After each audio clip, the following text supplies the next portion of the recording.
அது கமர்ஷியலாக இருக்கணும் அப்படின்னு தான் நினைக்கணும்.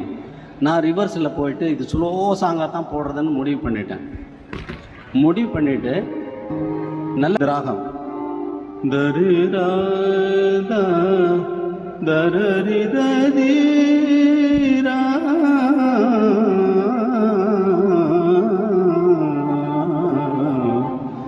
ஆனால் இவர் ஒத்துக்க மாட்டார் அப்படின்ட்டு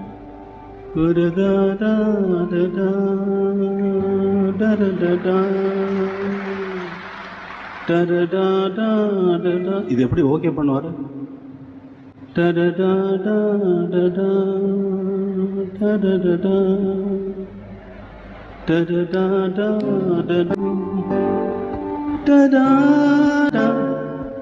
da